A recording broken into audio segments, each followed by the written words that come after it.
Graduation pass student के लिए IBPS में बहुत बड़ी वैकेंसी आई है। ये वैकेंसी 9,995 की है। इसकी हम टोटल क्राइटेरिया देखने वाले हैं। पहले नोटिफिकेशन देखते हैं, फिर आगे बढ़ते हैं कैसे फॉर्म को ऑनलाइन करना है।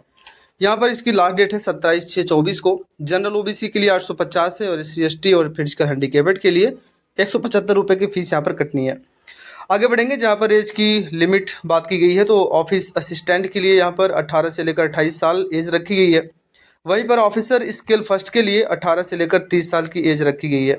सीनियर मैनेजर ऑफिसर के लिए 21 से 40 साल और अदर पोस्ट के लिए 21 से 32 साल एज रखी गई है। यहाँ पर टोटल पोस्ट की बात करें तो टोटल पोस्ट यहाँ पर 9,995 पोस्टें हैं और यहाँ पर पोस्ट का नाम दिया गया है और सामने आपकी एलिजिबिलिटी भी दी गई है। तो यहाँ पर देखिए पोस्ट का नाम है, उसके नीचे पोस्ट का नाम ऑफिस असिस्टेंट है। टोटल पोस्ट कितनी है? 5,585 है। और यहाँ पर जो एलिजिबिलिटी रखी गई है इसकी, तो bachelor degree in any stream यानी BA BC BCom या कुछ भी आपने कोर्स कर रखा है जो कि ग्रेजुएशन के समकक्ष है, तो फॉर्म को आप ऑनलाइन कर सकते हो।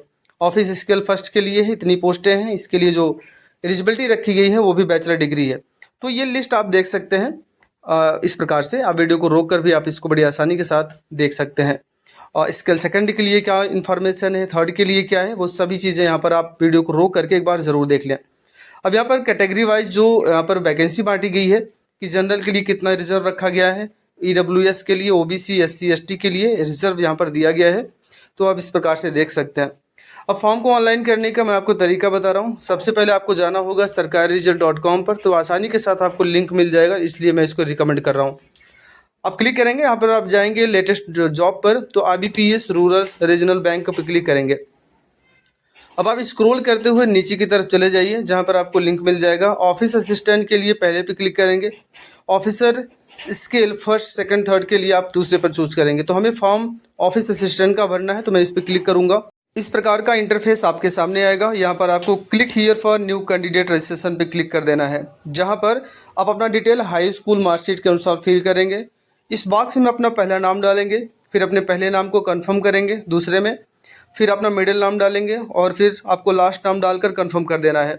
आगे चलेंगे, जहां पर आप अपना एक मोबाइल नंबर देंगे, मोबाइल नंबर डालेंगे, कंफर्म मोबाइल नंबर करेंगे।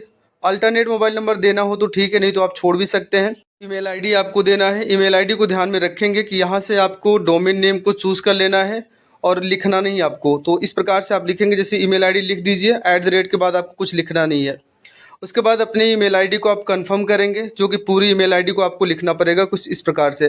कैप्चा कोड डालेंगे और सेव एंड नेक्स्ट के बटन पे क्लिक कर दीजिए और ओके करेंगे, तो आप देखेंगे कि आपको एक रजिस्ट्रेशन नंबर और एक पासवर्ड प्रोविजनल के लिए दे दिया गया है। इसको आप नोट डाउन करके रख लें। अब यहाँ पर आपको एक तो ऑफलाइन फ़ोटो अपलोड करनी होगी जो आपके सिस्टम में होगा, वाइट बैकग्राउंड में फ़ोटो होनी चाहिए, और आपको एक लाइव फ़ोटो भी अपलोड करनी होगी वेब कैमरे के ज़रिए। वो कैसे करेंगे चलिए हम आपको दिखा देते हैं। पहले नोटिफिकेशन दिखाते हैं ताकि आपसे कोई गलती ना हो और हमसे भी कोई गलती ना हो। यहाँ पर देखिए आपको क्या क्या ज़रूरत पड़ेगी। एक तो फोटोग्राफ की ज़रूरत पड़ेगी और आपको सिग्नेचर, बाएं हाथ के अंगूठे का निशान ज़रूरत पड़ेगी, और आपको हैंड रिटन एक डिक्लेरेशन आपको देना होगा। हैंड रिटन डिक्लेरेशन आप कैसे करेंगे? आप एक गूगल का एक नया टैब ओपन करिए, वहाँ पर आप लिखेंगे hand written declaration for IBPS और इंटर कर देंगे। तो यहाँ पर देखिए एक डेटा दिया गया है कि आई लिखा है, फिर जहाँ पर एक जगह छूटी है वहाँ पर अपना नाम लिखेंगे आप, और इतना जितना मैं सेलेक्ट कर रहा हूँ इतना डेटा आपको अपनी एक वाइट पेपर पर अपने एक ब्लैक पेन से लिख देना है। उसकी फ़ोटो खींचकर आपको अपलोड करना पड़ेगा। चलिए फिर आपको यहाँ पर हाई स्कूल की मार्कशीट भी अपने साथ आपको इसको रखना है। आइए देखते हैं कि फ़ोटोग्राफ कैसा होना चाहिए। फ़ोटोग्राफ 4.5 सेंटीमीटर गुणे 3.5 सेंटीमीटर का होना चाहिए और वाइट बैकग्राउंड के साथ, और इसकी जो साइज़ होगी वो आपका 20 KB से लेकर 50 KB के बीच होना चाहिए। हमने फ़ोटो को चूज़ किया और यहाँ पर हमने अपलोड कर दिया, तो फ़ोटो अपलोड हो चुकी है। अब आपको यहाँ पर ध्यान रखना है कि जो आपका लाइव कैमरा होना चाहिए उसकी जो बैकग्राउंड होना चाहिए वो एक ही कलर का होना चाहिए, चाहे वो वाइट रखें या फिर किसी अन्य कलर का। आप ऐसे मत खींचिए किसी बाग या बगीचे में खड़े हैं तो आप फ़ोटो आपको नहीं खींचनी है। पीछे की जो पृष्ठभूमि है वैसा होना चाहिए। अब मैं कैमरे को अलाउ करता हूँ और हमारे पास एक ग्रीन पर्दा है, मैं पीछे लगा देता हूँ ताकि मेरी जो फ़ोटो है बिल्कुल अच्छी तरह से विजिबल हो सके, और आपके चेहरे पर एक प्रॉपर फोकस लाइट की पड़नी चाहिए ताकि आपका चेहरा बिल्कुल क्लियर दिखाई देना चाहिए। अब यहाँ पर हम पर्दा लगा चुके हैं और मुझे कैप्चर कर देना है और मुझे सेव कर देना है अगर आपकी फ़ोटो बिल्कुल सही है तो। अब यहाँ पर देखिए ज़रा कि थोड़ा सा टाइम लेगा और आपकी जो लाइव कैमरे के द्वारा ली गई फ़ोटो है अपलोड हो चुकी है। आपको यहाँ पर QR कोड भी दिया गया, अपने मोबाइल फ़ोन के ज़रिए करना है तो QR कोड स्कैन करिए, कर सकते हैं। जो आप सिग्नेचर अपलोड करेंगे उसका भी इंस्ट्रक्शन पहले आप रीड कर लीजिए, फिर मैं आगे बढ़ता हूँ। देखिए ज़रा, सिग्नेचर को अपलोड करने के लिए इसकी जो साइज़ है वो 10 KB से लेकर 20 KB के बीच में होना चाहिए। और आप जो सिग्नेचर करेंगे वो एक ब्लैक पेन से करेंगे, वाइट पेपर पर, ठीक है ना। तो मैं इसको अपलोड करके आपको दिखा देता हूँ। हमने सिग्नेचर को चूज़ किया और अपलोड कर दिया तो बड़ी आसानी के साथ अपलोड हो चुका है। अब आपको यहाँ पर चेक बॉक्स पर टिक कर देना है और नेक्स्ट के बटन पर आप क्लिक कर दें। नेक्स्ट करते ही आपका डेटा सेव हो चुका है। अगले स्टेप में जाएंगे जहाँ पर आपका कैटेगरी मांगा गया है, तो यहाँ पर जो भी है जैसे जनरल, OBC, SC, ST या EWS कैंडिडेट है, चूज़ करेंगे तो एक नोटिफिकेशन आएगा, आप इसको ओके कर देंगे। ओके करते ही आपका कैटेगरी चूज़ हो चुकी है।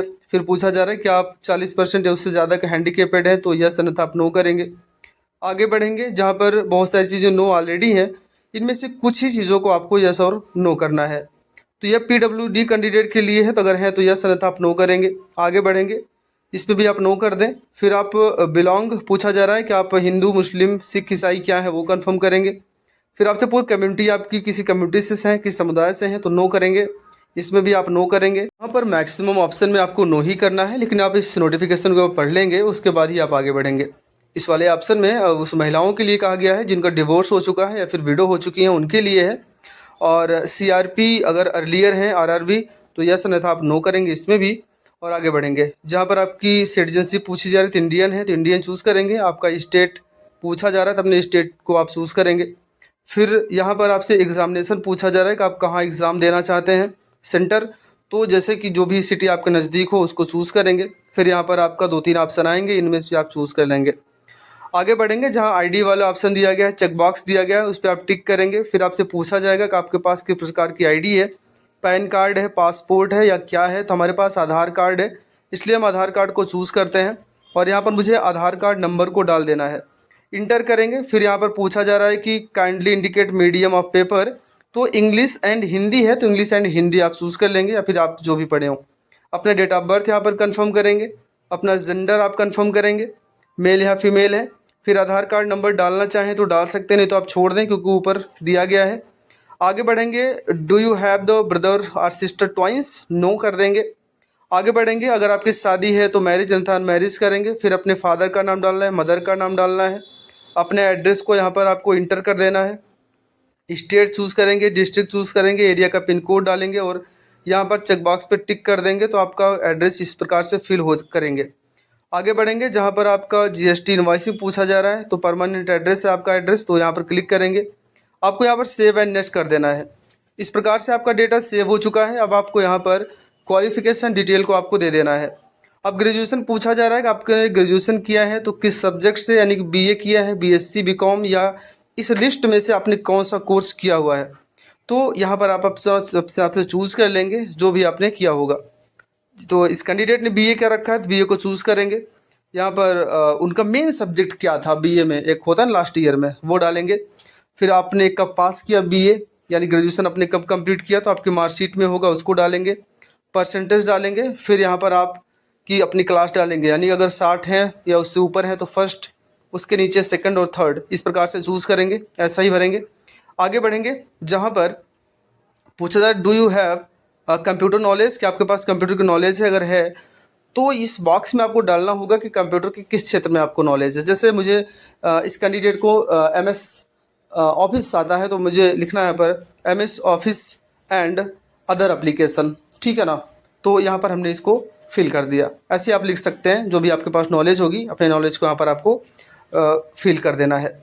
अगला ऑप्शन है जहाँ पे कहा गया है क्या चयनित राज्य की स्थानीय भाषा का अध्ययन सरकारी मान्यता प्राप्त शिक्षा बोर्ड के स्तर पर की गई है, अगर कोई प्रमाण पत्र है तो आप इसमें यस कर देंगे। और यहाँ पर जो लैंग्वेज आ रही है, जो लैंग्वेज आप जानते हैं, उसमें आप टिक कर देंगे। अब आगे जाएंगे जहाँ पर पूछा जा रहा है कि आपके पास कोई एक्सपीरियंस है, अगर है तो यस, अन्यथा आप नो करके आगे बढ़ जाएंगे। इसमें कहा गया है कि क्या आप परीक्षा से पूर्व प्रशिक्षण लेना चाहते हैं, अगर आयोजित किया जाता है तो यह सुविधा सिर्फ SC, ST, OBC, ex serviceman और PWD कैंडिडेट के लिए शामिल है। अब आगे बढ़ेंगे जहाँ पर if you centre the of training, तो आप ट्रेनिंग अगर यस करते हैं तो आपको ट्रेनिंग देना होगा कि आप कहाँ ट्रेनिंग लेंगे, तो इस प्रकार से आप चूज़ करेंगे। अगर नहीं लेना है तो नो पे करके आप आगे बढ़ जाइए। जहाँ आगे आपसे पूछा गया है कि क्या कोई पुलिस केस या कोई पुलिस प्रोसीजर आपके ऊपर किया गया है, अगर है तो यस, अन्यथा आप नो करके आप आगे बढ़ जाइए। आगे बढ़ेंगे जहाँ पर आपसे लैंग्वेज पूछी जा रही है, जैसे इंग्लिश हमने चूज़ किया तो क्या हमको इंग्लिश रीड करना, राइट करना और स्पीक करना आता है, तो आप आगे बढ़ेंगे। दूसरा लैंग्वेज आप चूज़ करेंगे, मुझे क्या हिंदी इंग्लिश सब कुछ आती है, तो यहाँ पर एक प्रॉब्लम दे रहा है कि आपको जो इंग्लिश है उसको सब आना चाहिए, तो यहाँ पर हम इसको चूज़ करेंगे, सब करना पड़ेगा। अब मैं दोबारा से करता हूँ, यहाँ पे कोई प्रॉब्लम आ रही है तो मैं ऊपर, अच्छा ठीक है, मैं यहाँ पर जो लैंग्वेज है हम इसको हिंदी है तो हिंदी मुझे यहाँ पर क्लिक करना होगा, फिर मैं सेव करता हूँ तो डेटा मेरा सेव हो जाएगा। अब इस प्रकार से आपने फिलअप कर दिया है। अब यहाँ पर आपको बैंक का रेफरेंस देना है, यहाँ पर आर्यवर्त, बड़ौदा यूपी ग्रामीण बैंक और प्रथम यूपी ग्रामीण बैंक है, तो किसको रेफरेंस पहले देना चाहते हैं जॉब करने के लिए, तो उसको पहले टिक करेंगे। इस प्रकार से हमने तीनों को दे दिया है और वैलिडेट योर डिटेल पे क्लिक करेंगे तो यहाँ पर मेरा वैलिडेशन सक्सेसफुल हो चुका है। हम यहाँ पर सेव एंड नेक्स्ट के बटन पे क्लिक करेंगे। अब यहाँ पर मेरे फॉर्म का टोटल प्रीव्यू मुझे दिखाई दे रहा है, जो हमने फॉर्म को फिलअप किया हुआ है। इस प्रकार से आप फॉर्म को फिलअप करेंगे। अगर कोई त्रुटि है तो आप उसको सुधार सकते हैं, लेकिन अब यहाँ पर मैं एग्री पे करेंगे, कंफर्म करेंगे, रजिस्ट्रेशन पे क्लिक करेंगे और ओके कर देंगे। अब यहाँ पर देखिए मेरा रजिस्ट्रेशन कंप्लीट हो चुका है। अब आपको यहाँ पर कैंडिडेट का थंब अपलोड करना है, साथ ही साथ उसका जो हैंड रिटन डिक्लेरेशन है जो आपने कागज़ पे लिख के रखा हुआ है उसको भी आपको अपलोड करना होगा। हमने यहाँ पर थंब अपलोड किया और मैं डिक्लेरेशन को अपलोड करता हूँ, तो आपके सामने ये प्रॉब्लम आ सकती है कि जो फाइल का नाम आप रखेंगे उसमें किसी प्रकार का कोई स्पेस या स्पेशल कैरेक्टर नहीं होगा, सिंगल नाम आप या डिक्लेरेशन इतना आप लिखेंगे, उसको सेव करेंगे तो बड़ी आसानी के साथ ये अपलोड हो जाएगा। कैप्चा कोड डालेंगे और सेव एंड नेक्स्ट के बटन पे हम क्लिक करते हैं, सेव करेंगे, ओके करेंगे। अब यहाँ पर देखिए 175 रुपये है क्योंकि वो SC कैंडिडेट है। कैप्चा कोड डालेंगे और सबमिट के बटन पे क्लिक कर देंगे। सबमिट करते ही आप देखेंगे कि ओके का ऑप्शन आएगा, हम ओके करेंगे। अब यहाँ पर जो पेमेंट करना है उसके लिए कई मोड आपके सामने आएंगे, debit card, net banking, wallet या QR कोड। हमें QR कोड से करना है, इस पर क्लिक करेंगे, भीम पर क्लिक करेंगे, प्रोसीड करेंगे। प्रोसीड करेंगे तो हमारे सामने एक QR कोड दिखाई दे रहा है, आप उस पर क्लिक करेंगे तो शो होगा। पेमेंट करके आप अपना एप्लीकेशन निकाल सकते हैं। वीडियो देखने के लिए आपका बहुत बहुत धन्यवाद।